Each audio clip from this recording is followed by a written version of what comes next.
ध्यान देने का विषय है। हम भगवद वाणी सुनते तो हैं, पर एकाग्रता से नहीं सुनते और उसका मनन नहीं करते। देखो, भगवान ही हैं जो अपने रहस्य को बता सकते हैं। दूसरा विश्व ब्रह्मांड में जो जितना जाना वो अपने बुद्धि के विषय को जाना। अनंत महिमा संपन्न श्री भगवान का स्वरूप अगाध है, अनंत है।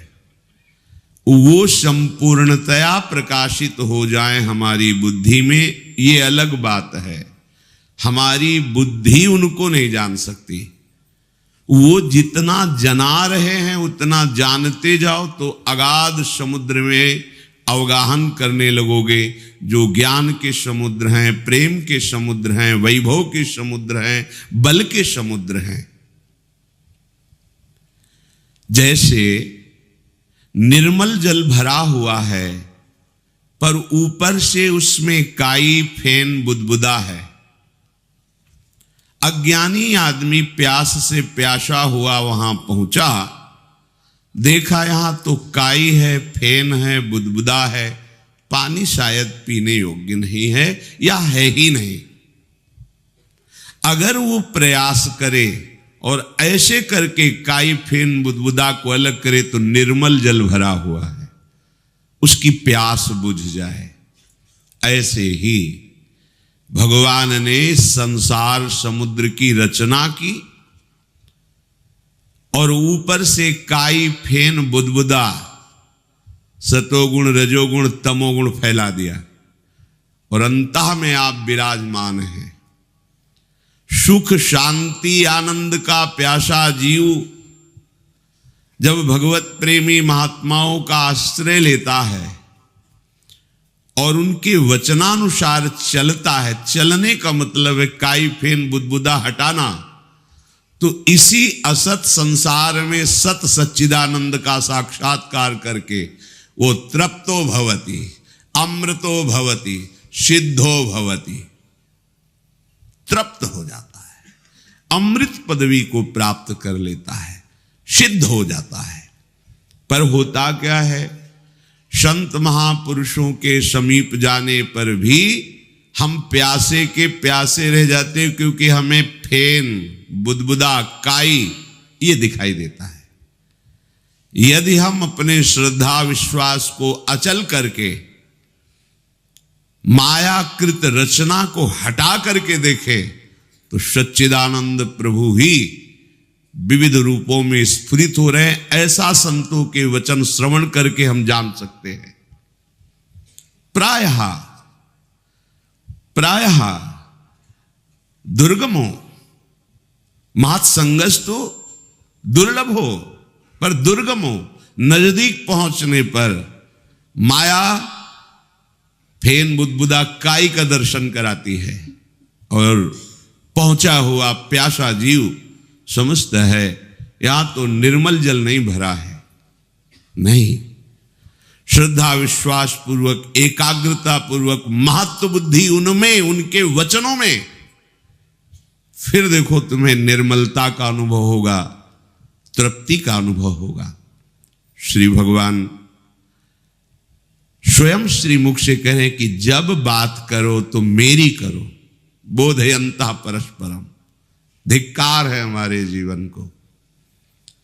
जगत गुरु भगवान श्री कृष्ण की भी बात नहीं मानते हम, उनकी अवहेलना अपराध करते हैं। वो कह रहे मैं सर्वत्र हूं, फिर भी राग द्वेष, मेरा ही विलास है, फिर भी मैं तू का विलास। और तो और भूले तो भूले तुम जिन भूलो मालाधारी, और भूले तो भूले तुमने तो हरि की कंठी बंधवा ली, हरि का दासत्व ले लिया, अब तो हरि की बात मान जाओ। श्री भगवान कह रहे जो तुम जीवन में करोगे, बोलोगे, सुनोगे, वही तुम्हारा अंतिम जन्म का निर्णय कर देगा। मरते समय उसी के परिणाम से आपके अंदर चिंतन आ जाएगा, और वही आपकी दुर्गति का कारण या सदगति का कारण बनेगा। सदा तद्भाव भावितः, आप जिस भाव से सदैव भावित रहे हैं वही आपका परिणाम होगा। हमारी जैसी वासना होती वैसा चिंतन होता है, वही हम अपने स्वरूप का अनुभव करते हैं। काम की वासना तो निर्मल सच्चिदानंद स्वरूप होते हुए भी कामी हो गया। देख लीजिए, वासना परम महामहिम स्वरूप सच्चिदानंद भगवान का अंश जो आत्मा है वो कामी कहा गया, क्रोधी कहा गया, पापी कहा गया, नीच कहा गया। क्यों?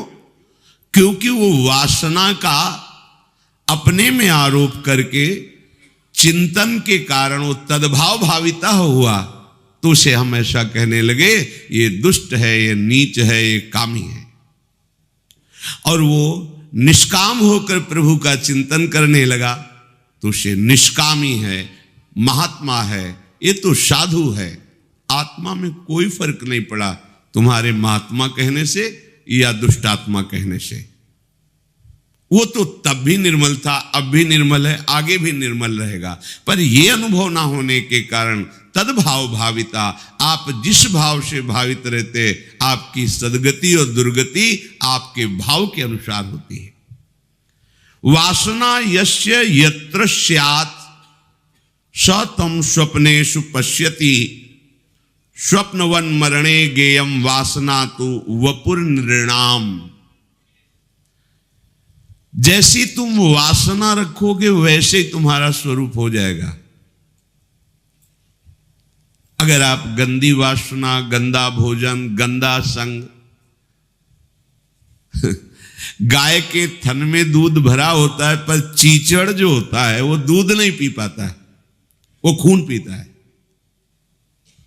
वही लगा है, अमृत में पुष्ट करने वाला दुग्ध बिल्कुल वही है, पर वो चीचड़ जो होता है छोटा सा कैसे कीट होता है, वो चिपका रहता है, वो खून पीता है गाय का, वो दूध नहीं पी पाता। ऐसे ही जब वासना के द्वारा तुम्हारा अपराध भाव हो जाता है, अमृत में उनके वचन पीकर निहाल नहीं होते, उनका हृदय असंतुष्ट हो जाता है। इतना प्रयास करने पर भी, इतना सौभाग्य प्राप्त होने पर भी ये जीव अपना कल्याण क्यों नहीं कर रहा, इस बात की जलन, इस बात का उनको दुख होता है। जैसे मां बच्चे को दूध पिलाती, वो ना पिए तो मां को कष्ट होता है, अगर पी ले तो बच्चे का स्वास्थ्य पुष्ट होगा, उसकी भूख मिटेगी और ये देखकर मां प्रसन्न हो जाएगी। ऐसे ही सद्गुरु संत महापुरुषों का हृदय ऐसा ही होता है। पर ये चीचड़ स्वभाव, खून पीने वाला स्वभाव होने के कारण महापुरुषों के समीप भी वो परमानंद का साक्षात्कार न करके राग द्वेष की वृत्तियों में विचरण करता रहता है। इसलिए महात्माओं का संग दुर्गमों कहा गया है। यस्य वासना, जो तुम वासना लोगे वैसे ही तुम्हारी गति हो जाएगी। प्यारे, तुम वासना के लिए जन्म नहीं लिए हो, उपासना के लिए जन्म लिए हो। तुम दुख प्राप्त करने के लिए मनुष्य नहीं बने हो, दुखों को जड़ से मिटाने के लिए तुम्हें मनुष्य शरीर मिला है। गोस्वामी जी कह रहे हैं, नर्तन सम नहीं कवनिव देही, चाहे देवता ही क्यों न हो, उसमें इतनी सामर्थ्य नहीं है कि वो भजन कर सके, सत्संग कर सके। वो केवल अपने पुण्यों का भोग भोगेगा। नारकी जीव केवल अपने पापों का भोग भोगेगा। आप भजन करके भगवान को प्राप्त हो सकते हैं।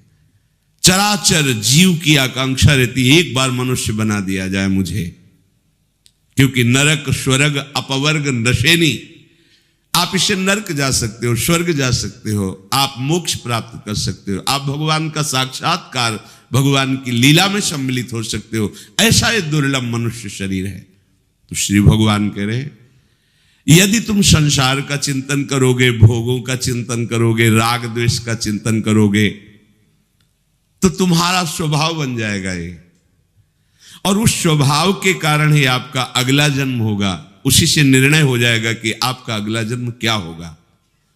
तो मानो यहां अर्जुन जी ने प्रश्न किया कि प्रभु फिर मुझे क्या करना चाहिए। भगवान आगे के श्लोक में कह रहे हैं, तस्मात् सर्वेषु कालेषु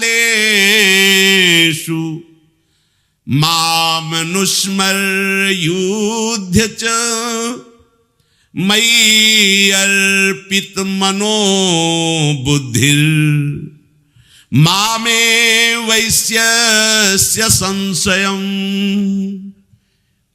हे अर्जुन, इसलिए, किस लिए? तू जैसे भाव से भावित रहेगा, तेरी गति दुर्गति तेरे भाव से होगी। इसलिए तुझे सब समय, तस्मात् सर्वेषु कालेषु, सब समय केवल मेरा स्मरण प्रधान रखना है तेरे को। भगवान के वचन मान लीजिए। क्या जाता है आपको? राधा राधा राधा राधा। कुछ भी कार्य करो जो आपके व्यवहार में, आपके धर्मानुकूल, आपकी योग्यता के अनुकूल सृष्टि में सेवा मिली है, व्यापार, नौकरी, किसानी, पढ़ाई लिखाई, जो भी। यहां श्री भगवान जो कह रहे युद्ध च, युद्ध माने कर्तव्य। अर्जुन महावीर, अतिरथी वीर और क्षत्रिय कुल में उत्पन्न हुए, उनके लिए कर्तव्य सामने आ गया है, धर्म की रक्षा के लिए युद्ध करना। युद्ध माने कर्तव्य कर्म।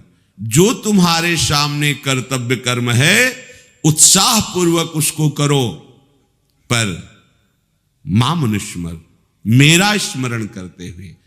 हम कार्य तो करते हैं, पर भगवान का स्मरण करते हुए नहीं, प्रभु का स्मरण करते हुए नहीं, भोगों का स्मरण, उसके फल का स्मरण, या राग वृत्ति से या द्वेष वृत्ति से, दो से ही हम विचरण करते रहते हैं। रागात्मक चिंतन या द्वेषात्मक चिंतन, ये दोनों हमारी दुर्गति कराने वाले हैं। संसारी जो भोगों में रत हैं, वो आध्यात्म की बातों को समझने की योग्यता खो देते हैं, पर जो सत्संग सुनते हैं, नाम जप करते हैं, उनकी बुद्धि में आध्यात्मिक बातें पकड़ने की योग्यता आ जाती है। आप सब भाग्यशाली हैं। श्रीधाम वृंदावन आए, वृंदावन वास कर रहे हैं, रोज सत्संग सुन रहे हैं, पर आप अपना दुर्भाग्य क्यों बना रहे हैं? राग द्वेष में क्यों विचरण कर रहे हैं? आपका समय व्यर्थ चिंतन में क्यों जा रहा है? निरंतर श्री श्यामा श्याम के नाम रूप का चिंतन का अभ्यास करने का तुम्हें ये समय और सौभाग्य मिला, इसे दुर्भाग्य में बदल रहे हो।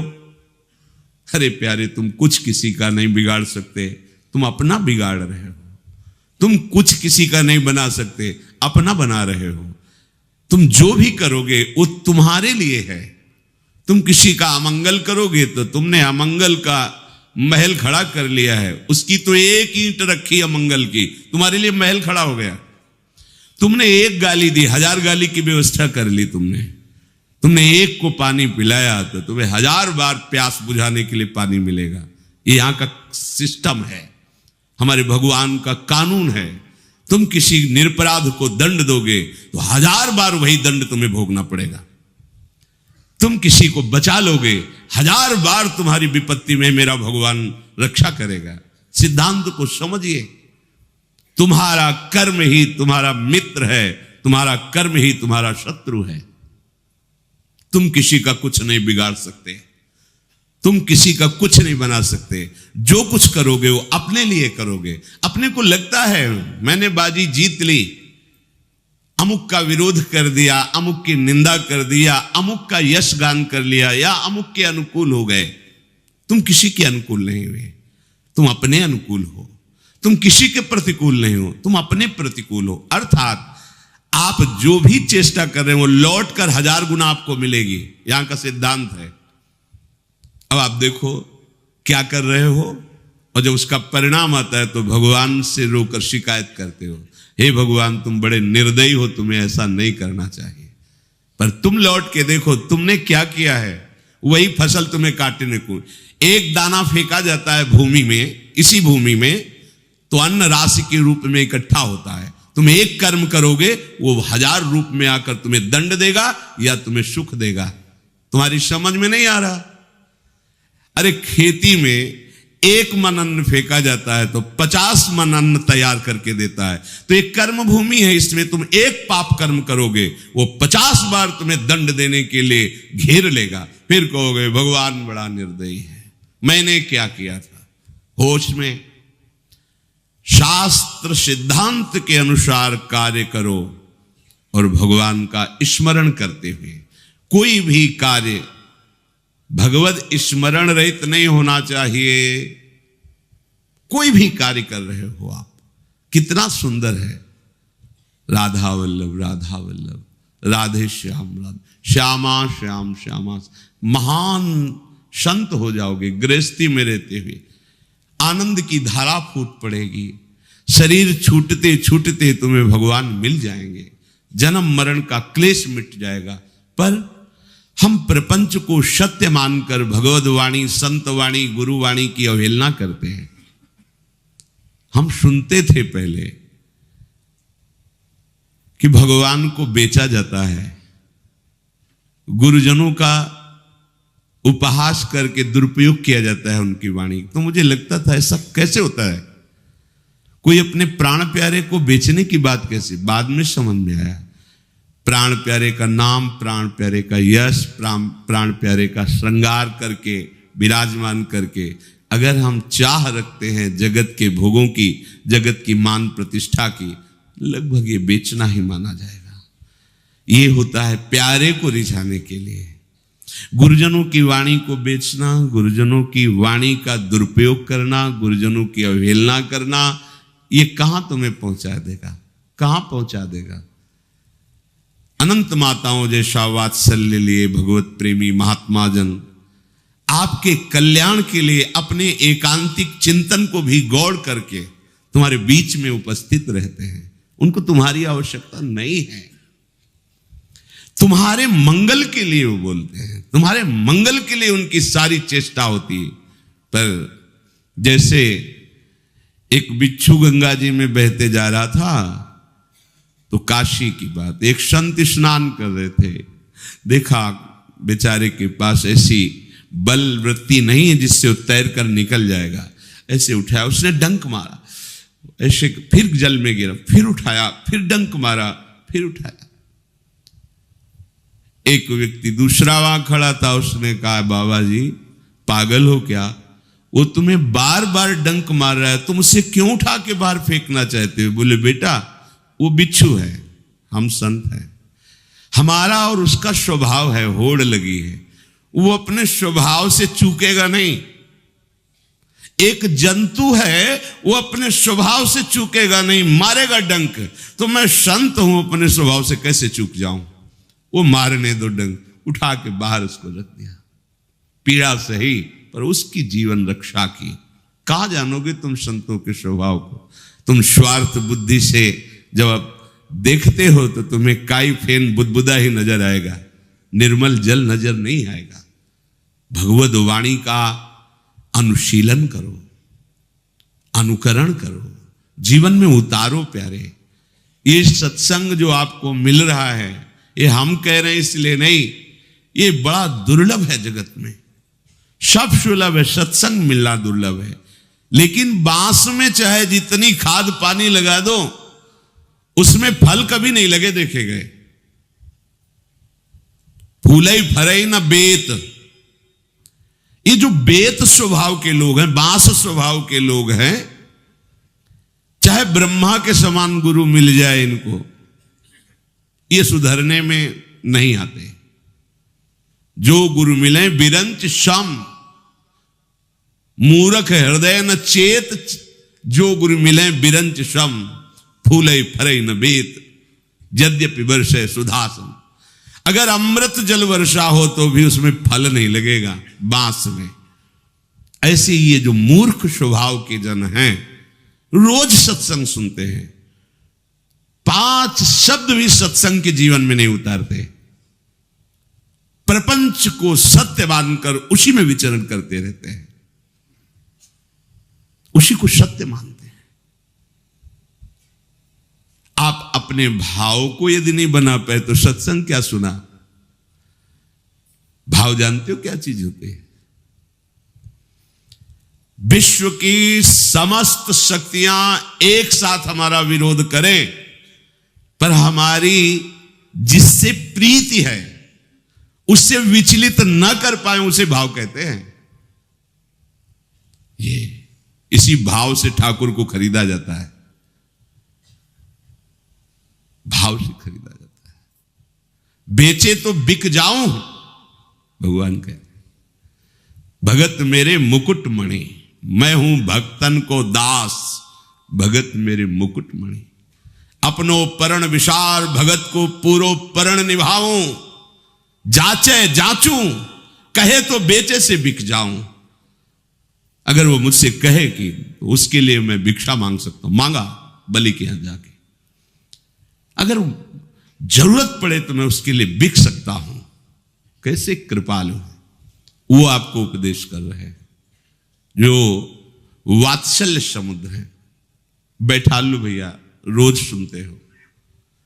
श्री भगवान कह रहे हैं, जो भी कार्य आपका धर्मयुक्त है, सत्संग सुनोगे, शास्त्र स्वाध्याय करोगे, तो आपको पता चलेगा कि आपका धर्म क्या है। नहीं तो पशु की तरह विचरण करते रहते हैं अपने लोग। पैसा कमाओ, भोग सामग्री एकत्रित करो, भोगो और मर जाओ, बस इतना ही क्रम है। देख लो ना, पैसा कमाओ, भोग सामग्री एकत्रित करो, भोगो और मर जाओ, इतना ही क्रम है बार बार। नहीं नहीं, ये क्रम नहीं है। पैसा कमाओ धर्म से, भोग सामग्री लाओ, ठाकुर सेवा में लगाते हुए प्रसाद रूप से पाओ, और जीवन जियो हरि के लिए। अब सार्थक हो गया जीवन। भगवान कह रहे, मई अर्पित मनोबुद्धिर मामे वैश्यस्य संशयम। जब तुम ऐसे चलोगे तो तुम्हारी मन बुद्धि मेरे में अर्पित हो जाएगी।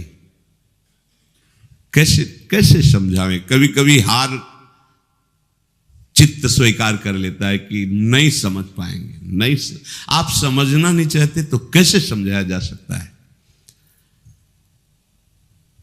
जब अमृत समुद्र में ही था और मंथन करके निकाला गया, चंद्रमा भी समुद्र में ही था, मंथन करके निकाला गया, तो उसमें सब जीव जो थे वो बड़ा पश्चाताप किए कि अमृत किरण विस्तार करने वाला चंद्रमा भी यही था और अमृत कलश भी यही था, और हम उसे पी नहीं पाए, पर जिसने मंथन किया उसके हाथ में लग गया। समझिए आप, आपको अमृत का सानिध्य मिला, कथामृत, लीलामृत, नामामृत, धामामृत, चरणामृत, रूपामृत, पर आप समुद्र के उन्हीं जीवों की तरह अपने को दुर्भागियों की पंक्ति में मत खड़ा करे कि बाद में जीवनी लिखी जाती है। बाद में जीवनी लिखते हैं और गर्व से कहते हैं कि मेरे गुरु की जीवनी है, लेकिन गुरु का जीवन अपने जीवन में एक नहीं उतारा। क्या होगा ये उपहास? रहे तो समझे नहीं, गए तो समझ रहेगी नहीं। पहलियां हैं, समझ जाओ, ये ज्यादा दिन की बाजार नहीं है। चंद मिनटों के लिए समय दिया जाता है, स्वीकार करके चल दो तो निहाल हो जाओगे, नहीं आगे अंधेरा है। अभी चांदनी है, सैया बिछा लो, अंधेरे में नहीं कर पाओगे। जहां जाना है वहां की व्यवस्था कर लो। जब काल अंधकार पैदा कर देगा, विपत्तियों का, रोगों का, समस्याओं का, फिर तुम भगवत प्राप्ति के लिए उपाय नहीं कर पाओगे।